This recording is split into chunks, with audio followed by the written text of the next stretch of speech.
I work hard to earn my pay, and I saved real big today at All-American Ford. Hey everyone, it's Savino, the marketing director for the All-American Auto Group, and this is the All-American Auto Mall and Old Bridge Updates podcast.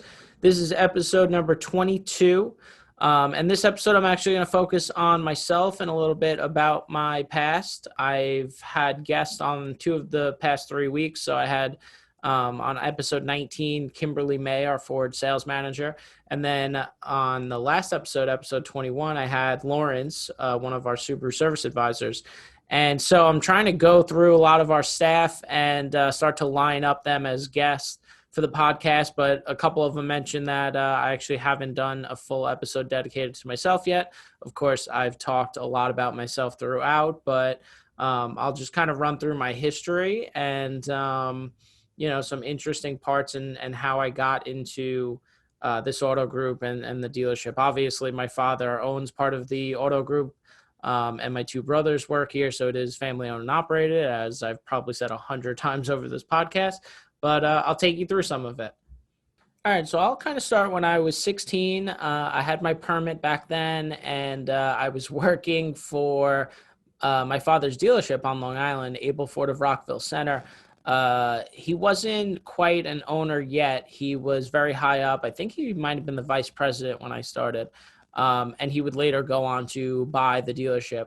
And my 2 brothers worked there. Obviously, they started, pretty much right out of college. So they've been in the dealership world a lot longer than I have.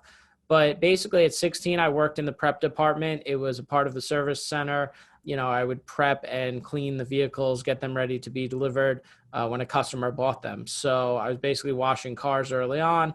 That's kind of how I learned a lot about the cars back then, just from doing that. We were in the same section as the mechanics. So we were in the shop, and then we had a little outside area to actually wash the car. So I learned a lot about vehicles back then. I used to drive the vehicles as well from the service center to the sales department, which on Long Island at that dealership was separate locations. So it was 2 miles apart. So the amount of times I probably made that trip back and forth, I did a lot of driving early on, probably a lot more than the typical 16-year-old.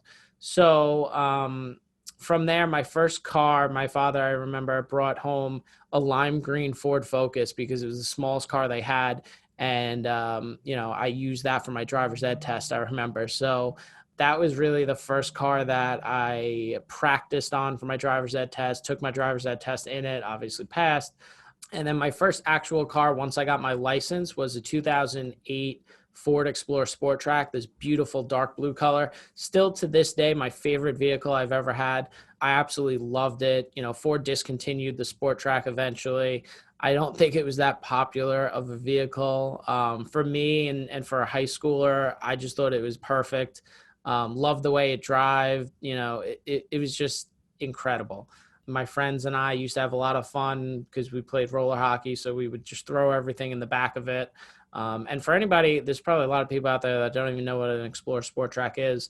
It was basically like a mini F-150, I guess, almost like the Ranger is now a little bit, I'd say. It was basically just like an Explorer with a small miniaturized pickup, I guess. So that was the Explorer Sport Track, my favorite vehicle to this day. I think we ended up selling that 2008 probably I think when I was away at college, we sold it.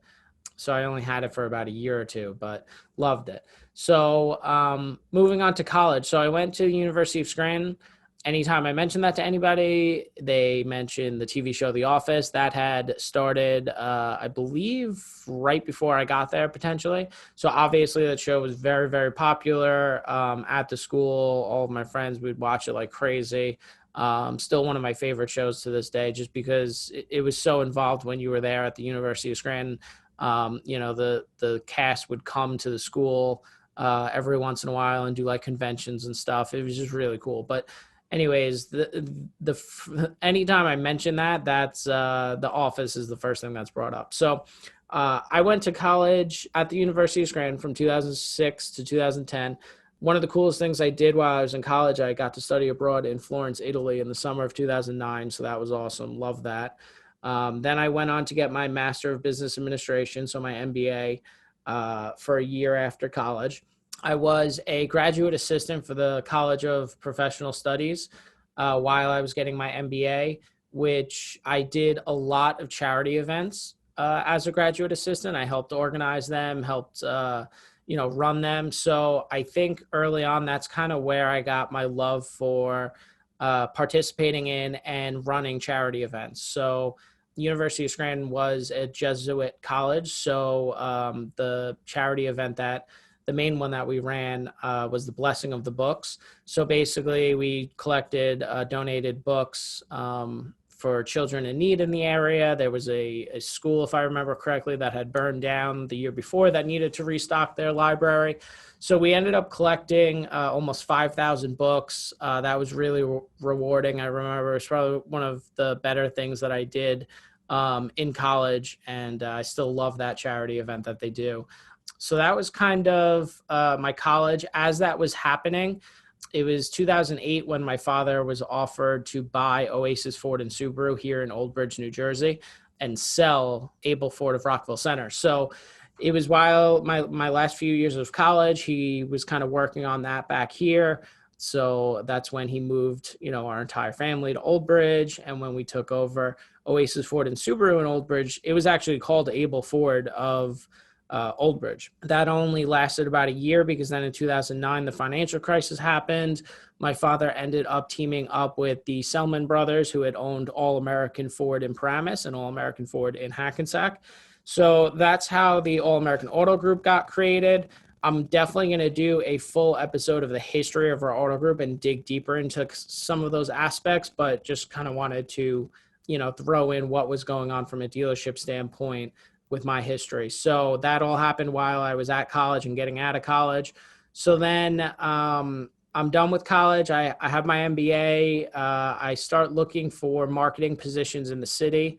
I think at that point, my father didn't really want me to come into the auto industry. I think he was still kind of, psychologically, with the financial crisis and so many dealerships losing everything they had, and just, not only the auto industry, but so many different industries, small businesses during that financial crisis lost everything they had for their families. So I think his mindset at that point, and he's never really said it, but I think he was very supportive of me wanting to go off on my own and try the marketing industry. Because that's kind of always what I wanted to do in college. I always kind of wanted to try out working in Manhattan at an advertising agency. So he was very supportive of that, wanted me to do it, go off on my own, see what that kind of stuff was like. He was in no rush to get me in the auto industry at that point because it was still recovering from the financial crisis.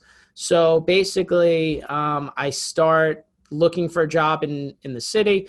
The economy's still not fantastic. I had my eyes set on some of the bigger advertising agencies. I was getting offers from a lot of smaller ones, some startups, didn't really want that. So I kind of held out. I ended up working here at All American Ford in Old Bridge, for the marketing team that we had back then. So I was basically the digital marketing support. I did that for about 6 or 7 months in 2012, right out of college. So I learned a lot of stuff from the marketing team that we had in place here. I did some stuff with social media, the websites for the dealership, stuff like that. Anything that I could help and learn from a digital marketing standpoint, really. Obviously, was able to beef up my resume from that. And then by the end of 2012, basically, I finally got hired in Manhattan at WPP, which is one of the largest advertising companies in the world, and their main headquarters in Manhattan. So I started working in Manhattan at WPP, one of the largest advertising agencies in the world, as an MBA intern. Did that for 7 months, had a lot of fun, a lot of cool projects. I was working in the Ogilvy and Mather building, which is one of WPP's main advertising companies. And obviously Ogilvy and Mather is one of the largest companies, and the New York headquarters, one of the largest ones in the world. So a lot of cool experiences there. Loved it. Loved advertising life. I ended up getting hired by a team within Ogilvy. It was for IBM. That was one of their main clients. I worked on their IBM worldwide systems and storage team. So I got hired full-time as an assistant account executive, did that for 9 months, got promoted to account executive on that same team. So IBM Worldwide Systems and Storage. Basically, we were the worldwide account for IBM, which was our client. And, we were trying to drum up advertising and business for their systems and storage, which was basically the main thing we were selling was like a $2 million server system to other businesses. So it was basically business to business. And, at that time is when I started to learn a lot about social media advertising. We did a lot of LinkedIn advertising for business to business, which doesn't apply as much now in my current position, but just a lot of cool things. We did a lot of cool advertising we got to do for IBM. I actually loved what I was doing. And then, it kind of got to a point where I was up for promotion again to become an account manager. I already had two interns and assistant account executives under me, which was awesome. Great learning experience to be a manager. Again, I absolutely loved that time. But basically, what started happening in my personal life was my fiance at the time, and I realized that, our marriage was set for September 2015. We wanted to move. I was getting a little tired of the city life, didn't love the commute as much as I, dealt with it in the past. So just a lot of personal changes, moving, getting married, realizing kids were in the future. And at that time, from a dealership life, from my father and my two brothers, the family business was growing. So they were buying dealerships. So in 2015, they bought the Weissleiter dealerships in Point Pleasant and Brick. It was Weissleiter Ford of Point Pleasant and Weissleiter Mazda of Brick. So they had bought those two stores. They bought a couple other, locations here and there, like a used car center, commercial truck center, stuff like that. So as the auto group was growing, as my personal life was changing a little bit, me and my father had a conversation, and between the two of us, it was time for me to join the family business, time for me to come in and really rein in our advertising and marketing and just all the different vendors that we had been working with. And just with the growth, all of those different factors combined to me leaving my job in Manhattan, joining the family business, joining the auto group. So I came in, I became the marketing director across the group, had a bunch of stores that we were working on, kind of cleaning up and refreshing. And so it was a crazy year in 2015 for sure, because I had moved, got married, changed jobs. So I'll kind of never forget 2015, just an absolute crazy year. It was probably a time too where, as we timed all of this as best as we could, basically I gave my 2 weeks notice at Ogilvy, got married that next week, I believe, and then got to take a 2-week honeymoon in Hawaii, which was amazing. And then started working at the dealership in October of 2015. So just this really weird period towards the end of that year. And so I've been, in this family business now, in my position, leading the marketing since October 2015. So it's almost been 5.5 years now. And, I could go on and talk about it forever.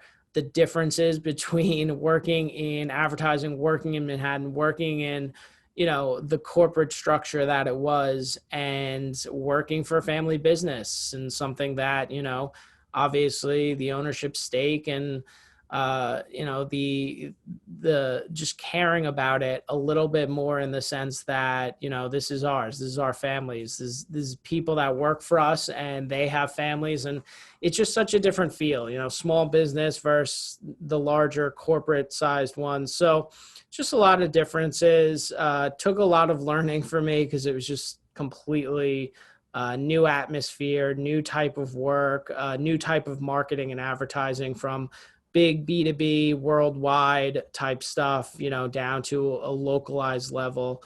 And the biggest thing is that now we're just continuing to grow our auto group from a marketing standpoint, and I'm trying to do new stuff, and I have a great team.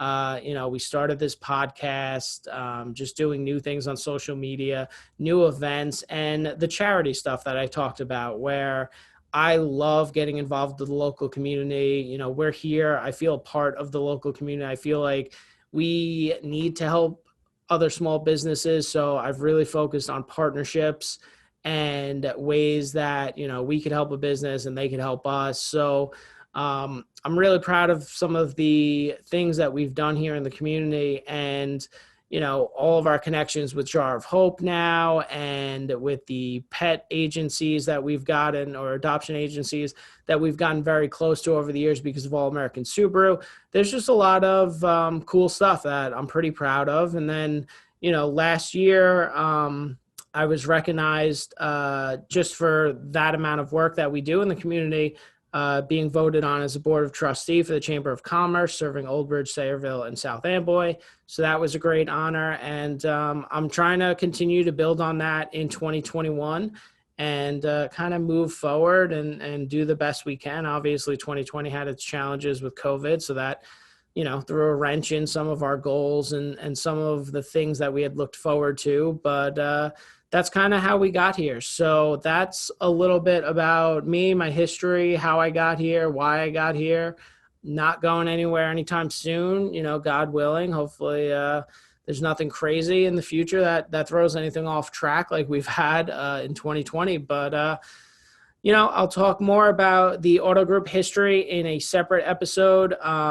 The fact that we're family owned and operated is a big part of our Auto Group, and I'm very proud of it. I think I've said it many times, it's our biggest competitive advantage and differentiation between other car dealerships, especially because almost everybody claims to be family owned and operated, but there's a big difference in my eyes in terms of, you know, how family owned and operated you really are.